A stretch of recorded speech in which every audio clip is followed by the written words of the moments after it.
One Piece chapter 724. I'm just gonna open up by saying this. Ain't that a bitch? Ain't that a bitch? Sanji was right.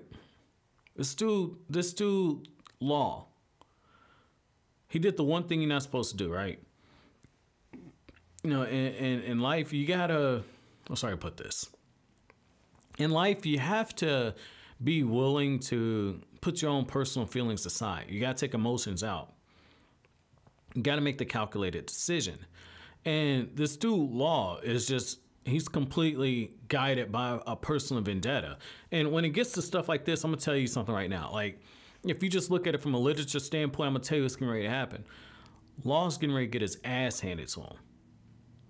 And I mean, that much should have been clear based on the whole thing with Doflamingo and the Admiral versus Law. I get that. However, if it wasn't clear to you before, it's clear to you now. And the reason being is Law's not thinking clearly. And the other thing is when you start looking at shonen, just shonen, so not, you know, seinen or anything, like just shonen. When you get the characters who are driven by their personal vendetta like this, typically, especially when they're side characters, they lose. And that's what Law is. He's a side character. He's essentially going to play the Vegeta role, where Vegeta was used to set up the villain or the antagonist that Goku would end up fighting. You know, Vegeta was used as a way to raise the tension. Oh, Vegeta's going to get it done. He's going to get it done. Oh no, he falls. Oh, this is Goku. Or in the case of the Cell Saga, it was used to set up Gohan. But same thing though. So I mean, Law's being set up for Luffy to take down Doflamingo. Probably Luffy and Rebecca, since Rebecca has a grudge as well. Unless, you know, Oda wants to go for the double kill where it's Law being taken out, not killed, but taken out. And then have Rebecca fall as well.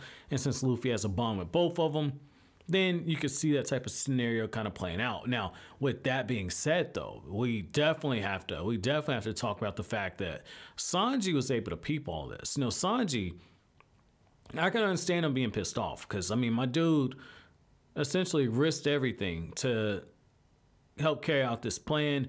He risked everything trying to save the crew.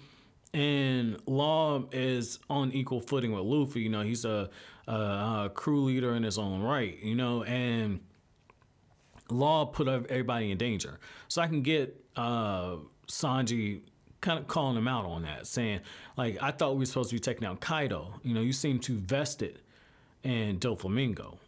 Like that was a responsible thing. You know, you had to ask that question. You had to ask that question, like, what are we really doing here? What is the true end game? You had to ask that. Like, yeah, Law gave the information on how Doflamingo's powers work. Now, I was always wondering that. I was like, man, this dude's fucking flying through the air. He's doing the creepy shit with his hands. He did it all the way back, like, when we first got introduced to him. And then when you find out that, I believe it was the Bellamy fight, you know, he just fucked Bellamy up. Now I get it. You know, he's using strings and shit. That's why he can manipulate. Because, like, you got this cool scene where Sanji attacks him. And Doflamingo's just like, yo, I got something for that ass. And he just sends Sanji, he fucks him up, sends him flying, right? And at first I'm like, damn, Sanji got one shot, yo. I wasn't expecting this shit. I know Doflamingo's strong. I wasn't expecting him to one-shot Sanji.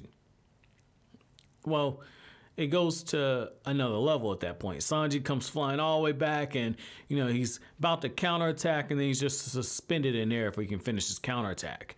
And you're going, what the hell happened? So when it gets revealed that, oh, yeah, my dude's using strings and he's using strings to attach to the clouds and he's breaking everything down for Nami and he's just like, look, you guys got to go. And I just saved Sanji. You know, I got Caesar. I got Caesar's heart. You know, I got my heart. It's in safekeeping now.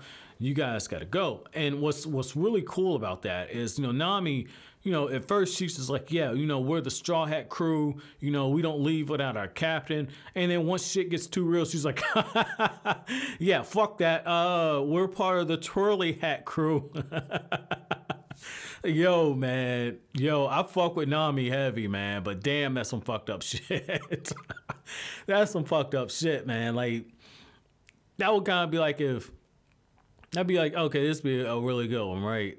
Like that'd be like I told you guys a story like when I'm in the car with my girl and I'm driving and I get pulled over and I tell the cop like, hey, I gotta get to my grandmom. Gotta get to my grandmom. That'd be like, you know, the cop said, yeah, if you don't tell me the truth, I'm taking you to jail for reckless driving. You know, that's like speeding, what is it, fucking 20, 30 miles over the speed limit. I was going a whole hell of a lot faster. But, you know, that'd be like if that happens and the cop's like, you know, tell me the truth or you're going to jail. And then she's like, no, he really was going. Here's the proof. Like, officer, take me home. I don't know this dude. That would be some shit like that, man. Nami pulls some cold-blooded shit. And at the same time, though, what I do like about this is you got a bit of a human side out of Doflamingo. Like, you know, he's been built up to be this big badass complex, but at the same time, you know, you find out that, you know, he's got a soft spot for... You know, the chick that was fighting against Nami and Momonosuke and them. And he's like, hey, you take another step, Doflamingo, I'm going to cut ahead. He's like, no, young master, don't think anything about me. Don't think another second. He's got a soft spot for her. So what's that, like his grandmom or some shit? You know, that's what I want to know. Like, what's the relationship between those two? I mean, we're probably going to get in the next few chapters. So the way Oda writes, probably going to get like 100,000 chapters later. But, you know, I want to know what that's going to be like, man. Maybe the dude's just got a soft spot for old people. I don't know. But, you know, you guys let me know what you thought about the chapter in the comment section below. But as always, guys, if you like anything I had to say, don't forget to comment, rate, subscribe, share, and thank you so much for watching. Have an awesome day, guys.